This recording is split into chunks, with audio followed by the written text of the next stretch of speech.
अहमदाबाद लिए चलते हैं, जहां प्रधानमंत्री नरेंद्र मोदी ने महात्मा गांधी आश्रम में पुनर्विकसित कोचरब आश्रम का उद्घाटन किया है। लगे हाथ उन्होंने साबरमती आश्रम स्मारक के मास्टर प्लान का भी शुभारंभ कर दिया। इस वक्त मास्टर प्लान के तहत आश्रम के मौजूदा 5 एकड़ क्षेत्र को 55 एकड़ क्षेत्र तक बढ़ाया जाएगा और मौजूदा 36 भवनों का कायाकल्प किया जाएगा, जिसका मकसद आने वाली पीढ़ियों के लिए महात्मा गांधी की शिक्षा को फिर से जीवित करना है और गांधीवादी विचारों को बढ़ावा देना है।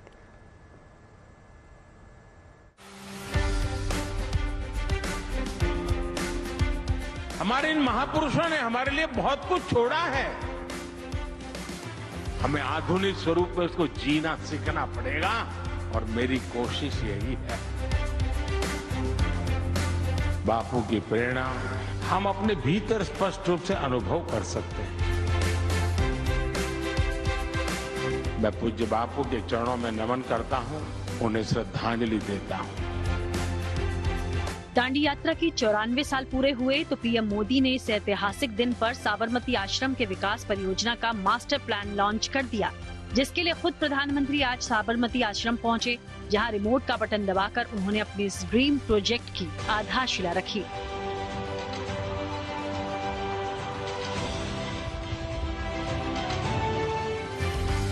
गांधी आश्रम स्मारक के मास्टर प्लान के शुभारंभ पर इससे जुड़ा एक वीडियो भी जारी किया गया, जिसमें मास्टर प्लान के तहत होने वाले विकास कार्यों की जानकारी दी गई है। आश्रम रोड का मार्ग परिवर्तन करके आश्रम का विस्तार इस तरह से तय किया कि गांधी जी के समय बनी इमारतों को शामिल किया जा सके। साबरमती आश्रम अहमदाबाद के पास साबरमती नदी के किनारे बना हुआ है। इस आश्रम का इतिहास हर उस कदम की याद दिलाता है जो महात्मा गांधी ने देश की आजादी के लिए उठाए। लिहाजा इसी बात को ध्यान में रखते हुए ही ये मास्टर प्लान तैयार किया गया है। गांधी आश्रम में इसके बारे में पूरी जानकारी भी लिखी गई है कि ये मास्टर प्लान कैसा रहेगा, क्या बदलाव आएगा। 1915 से लेके 2021 तक आश्रम कैसे सिकुड़ता गया और अब उसको उसके पुराने रूप में ढालने के लिए 55 एकड़ जो इलाका है, जो पहले आश्रम का इलाका था, उस इलाके में जो है इसको विस्तारित किया जाएगा और ये प्रोजेक्ट जो है वो किस तरह से चलेगा, उसका टाउन प्लानिंग कैसे किया गया है, ये सारी चीजें यहाँ पे दर्शाई गई है। मास्टर प्लान के तहत मौजूदा आश्रम के 5 एकड़ क्षेत्र को 55 एकड़ तक बढ़ाया जाएगा और इसमें मौजूद 36 इमारतों को रेनोवेट किया जाएगा, जिनमें 20 पुराने भवनों का संरक्षण, 13 भवनों का जीर्णोद्धार और 3 इमारतों का रेनोवेशन शामिल है, ताकि गांधी जी के दर्शन और विचारों को व्यक्त करने वाले इस आश्रम को एक नए कलेवर में दुनिया के सामने पेश किया जाए।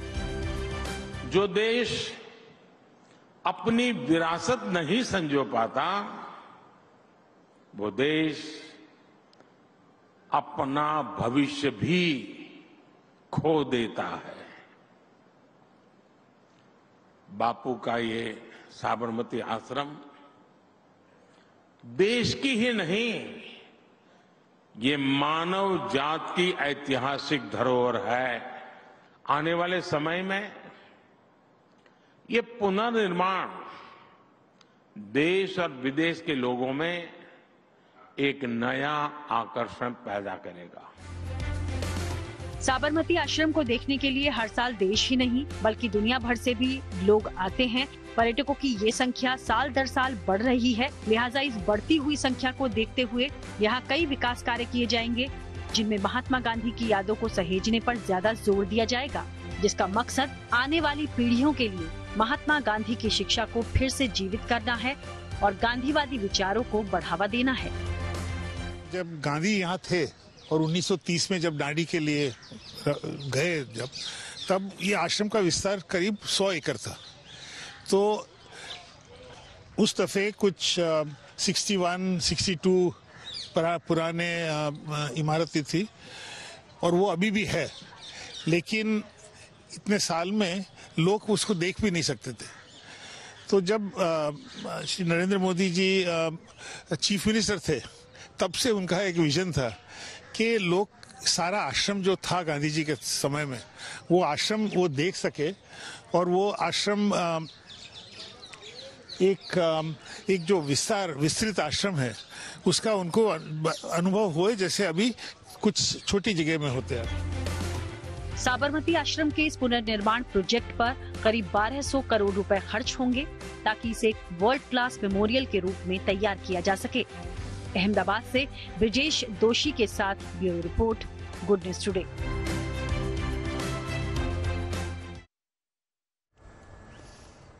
तो मास्टर प्लान जिसकी तैयारी हो गई है, और जैसा आपने सुना कि प्रधानमंत्री जिस वक्त गुजरात के मुख्यमंत्री हुआ करते थे उसी वक्त उन्होंने सपना देखा था, और खुद प्रधानमंत्री ने इस बात का जिक्र किया है कि हमारे देश के महापुरुषों को आज की पीढ़ियां, आने वाली पीढ़ियां जाने समझें, उनके विचारों को समझें, इसीलिए इसके कायाकल्प की तैयारी हो रही है। ये उसका एक मास्टर प्लान यहाँ पे रखा गया जिसका पीएम ने मुआयना भी किया और यहाँ पे पूरा समझा कि किस तरह से ये बदलाव होगा। जो अभी फिलहाल ये हृदय कुंज है जहाँ पे हम लोग खड़े हैं, और ये फिलहाल ये 3 जगह है जहाँ पे सिर्फ अभी पर्यटकों को जो है एंट्री मिलती है, यहाँ पे प्रवेश मिलता है। बाकी की जो जगह है वहाँ पे लोग नहीं जा पाते। तो ये जो बदलाव होगा पूरा इस तरह से ये मास्टर प्लान है, ये खाका तैयार हो चुका है और अब इसको ये अगले 2 साल में ये काम हो जाएगा, ऐसा पीएम ने विश्वास व्यक्त किया। इसके बाद इसके आधुनिक तरीके के साथ जो 1930 का जो समय था वो समय यहाँ पे देखने को मिलेगा, चाहे वो आनंद भवन संग्रहालय की बात हो, कुटुंब निवास की बात हो, सोमनाथ छात्रालय की बात हो। ये सारी इमारतें जो हैं वो पुराने समय में कैसे दिखती थी और वहाँ पे कैसे लोग कैसे रहते थे, वो पूरी चीज़ यहाँ पे बताई जाएगी। साथ ही अत्याधुनिक कैफेटेरिया भी बनाया जाएगा और यहाँ पर भी गांधी आश्रम का जब पुनर्निर्माण हो जाएगा तो यहाँ पे भी जो पर्यटक आते हैं उनकी संख्या में बढ़ोतरी होगी। और साथ ही ये बढ़ोतरी के बाद यहाँ पे लोगों को जो भी पुरानी चीज़ें हैं, अपनी आज़ादी की जो लड़ाई थी, वो लड़ाई के समय किस तरीके का माहौल था और कैसी यहाँ पे व्यवस्था थी, वो सारी चीज़ें उनको जानने को मिलेगी। यानी कि हमारी विरासत को जो युवा पीढ़ी है वो जान पाए और अच्छी तरह से जान पाए, उसके लिए उनके अनुरूप जो बदलाव है वो कैसे किया जा सकता है, वो यहाँ पे देखने को मिलेगा। ये बात प्रधानमंत्री ने आज अपने संबोधन में भी कही थी। अहमदाबाद से कैमरामैन जेमिनी व्यास के साथ ब्रिजेश दोषी, गुड न्यूज टुडे। चलिए बात करते हैं सीए यानी नागरिक संशोधन कानून की, जिसे देश में लागू हुए 24 घंटे से ज्यादा का वक्त बीत चुका है। साल 2019 में नरेंद्र मोदी के नेतृत्व वाली केंद्र सरकार ने नागरिकता कानून में संशोधन किया था। इस संशोधन के तहत 31 दिसंबर 2014 से पहले अफगानिस्तान, पाकिस्तान और बांग्लादेश से आने वाले 6 अल्पसंख्यकों को भारत की नागरिकता देने का प्रावधान किया गया था। यानी 3 पड़ोसी मुल्कों में धार्मिक उत्पीड़न से तंग होकर आने वाले हिंदू, सिख, बौद्ध, जैन, पारसी और ईसाइयों को सिटीजनशिप दी जाएगी। इस कानून के तहत उन लोगों को अवैध प्रवासी माना गया है जो कि भारत में वैध यात्रा दस्तावेज यानी कि पासपोर्ट और वीजा के बगैर घुस आए या फिर वैध दस्तावेज के साथ तो भारत में हैं, लेकिन तय अवधि से ज्यादा समय तक यहां रुक गए हों। ऐसे सभी लोग 12 मार्च यानी कि आज से भारतीय नागरिकता के लिए आवेदन कर सकते हैं। गृह मंत्रालय की तरफ से आवेदन की पूरी प्रक्रिया ऑनलाइन रखी गई है। भारत की नागरिकता की इच्छा रखने वाले हिंदू, सिख, बौद्ध, जैन, पारसी और ईसाइयों को ऑनलाइन आवेदन देना होगा और इसके लिए उन्हें क्या करना होगा यह आपको आगे बताते हैं डिटेल्स में। सबसे पहले indiancitizenship.online.nic.in पोर्टल पर जाएं, फिर नीचे स्क्रॉल करें और click to submit application for Indian citizenship under CAA 2019 लिखें, बॉक्स पर क्लिक करें। क्लिक करते ही आप एक नए पेज पर रिडायरेक्ट हो जाएंगे, यानी कि एक नया वेब पेज खुल जाएगा जहां आपको अपने ईमेल और मोबाइल नंबर से जुड़ी जानकारी दाखिल करनी होगी। इसके बाद बॉक्स में दिखने वाले कैप्चा कोड को भरना होगा, कंटिन्यू बटन पर क्लिक करना होगा, जिसके बाद रजिस्टर किए गए मोबाइल और ईमेल आईडी पर एक OTP आएगा। उस OTP को दाखिल करने के बाद स्क्रीन पर दिए जाने वाले दिशा निर्देशों को फॉलो करना होगा और इस दौरान सरकार की तरफ से तय किए गए दस्तावेजों को यहां जमा करना होगा। आवेदकों को वो साल भी बताना होगा जब उन्होंने दस्तावेजों के बिना भारत में प्रवेश किया। उन्हें यह भी साबित करना होगा कि वो पाकिस्तान, अफगानिस्तान या फिर बांग्लादेश के निवासी हैं और इसके लिए वहां के पासपोर्ट, जन्म प्रमाण पत्र, मार्कशीट या फिर वहां की सरकार से जारी कोई भी पहचान का प्रमाण पत्र पेश कर सकते हैं।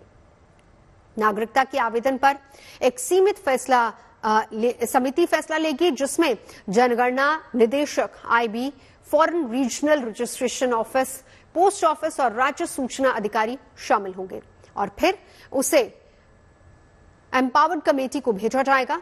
अगर सारे दस्तावेज सही पाए जाते हैं तो फिर भारत की नागरिकता मिल जाएगी। सबसे बड़ी बात यह है कि 31 दिसंबर 2014 के पहले जो लोग भारत में आ चुके हैं उनको नागरिकता दिया जाएगा। उसके लिए एक सिस्टम ये बनाया गया है कि उनको कौन कौन से दस्तावेजों की जरूरत पड़ेगी, जिसके आधार पर वो भारत की नागरिकता ले सकते हैं। उसमें अफगानिस्तान, बांग्लादेश या पाकिस्तान सरकार द्वारा जारी पासपोर्ट की प्रतिलिपि अगर उनके पास है वो उसका इस्तेमाल कर सकते हैं। इन देशों में सरकारी प्राधिकरण के द्वारा जन्म प्रमाण पत्र अगर उनके पास कुछ मौजूद है तो उसका इस्तेमाल नागरिकता प्राप्त करने के लिए किया जा सकता है। शैक्षणिक प्रमाण पत्र अगर कुछ है तो उसको भी ले सकते हैं। इसके द्वारा भारत में विदेशी क्षेत्रीय पंजीकरण अधिकारी के द्वारा कोई सर्टिफिकेट अगर दिया गया है तो उसका भी इस्तेमाल किया जा सकता है।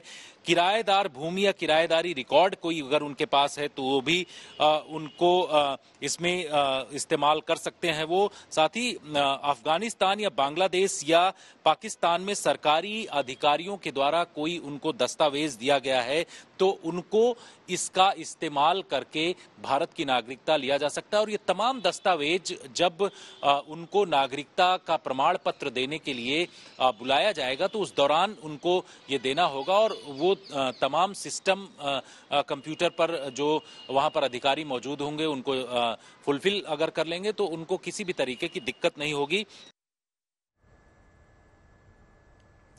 तो नागरिकता संशोधन कानून लागू होते ही देश में मौजूद शरणार्थी कैंपों में हर्षोल्लास है।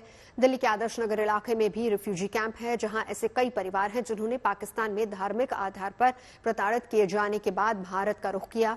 और इन शरणार्थियों में पूनम नाम की महिला का भी परिवार है, जो कि साल 2013 में ही भारत आ गया था।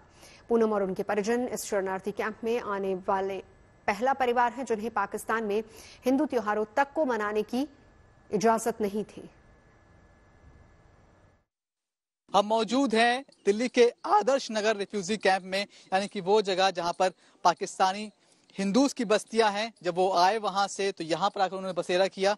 और ये जो परिवार आप देख रहे हैं ये वो पहला परिवार है जो इस रिफ्यूजी कैंप में पाकिस्तान से पहुंचा था।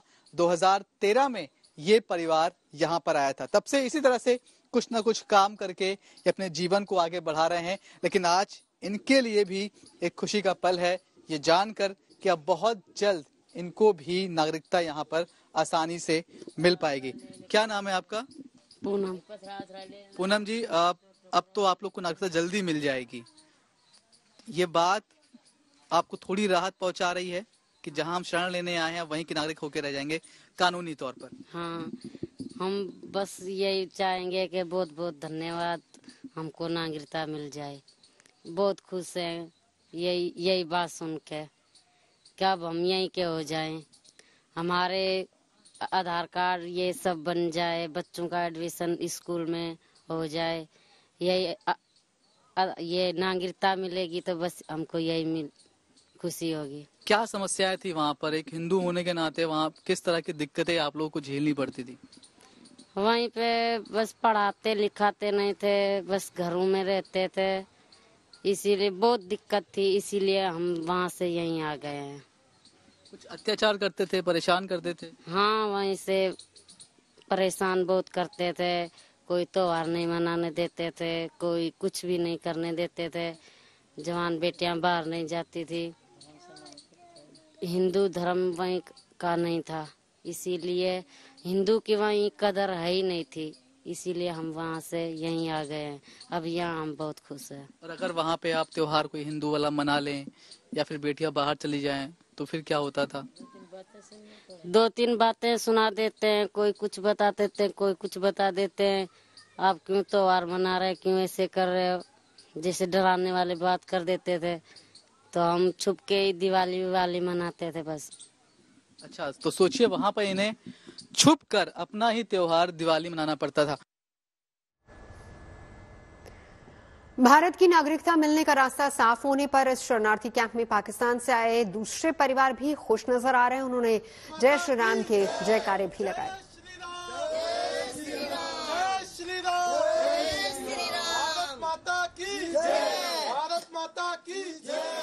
CAA लागू होने का मतलब क्या है, क्या मायने हैं इसके, कितना महत्वपूर्ण है ये आपको जानना हो, समझना हो तो आप उन पाकिस्तानी हिंदू से पूछिए, उनसे जानिए जिन्होंने पाकिस्तान में रहते हुए बहुत कष्ट सहे और फिर तमाम कष्टों के बाद उन्होंने भारत का रुख किया और आज उनके लिए ये एक नई उम्मीद है कि इन्हें जल्द ही भारत की नागरिकता मिलने वाली है। तमाम जो आप मेरे पीछे लोग देख रहे हैं ये सब वही पाकिस्तानी हिंदूज हैं जो पाकिस्तान से भारत आए और यहाँ पर अपना जीवन अब वो आगे बढ़ा रहे हैं। अम्मा क्या नाम है आपका? गोमती। कहाँ पर आप पाकिस्तान में रहती थी? सिंध हैदराबाद। अब जो बात सामने आई है कि अब जल्दी ही आप लोगों को नागरिकता मिल जाएगी, ये बात आपके लिए कितनी बड़ी खुशी लेकर आई? बहुत खुशी है, कहने की हद नहीं, इतनी खुशी हो रही है। जय श्री राम, जय श्री राम, जय श्री। खबरें सच्ची होनी चाहिए, अच्छी खुद ब खुद लगती हैं। Navjot Randhawa signing off. आप सुनते रहिए गुड न्यूज और देखते रहिए गुड न्यूज टुडे।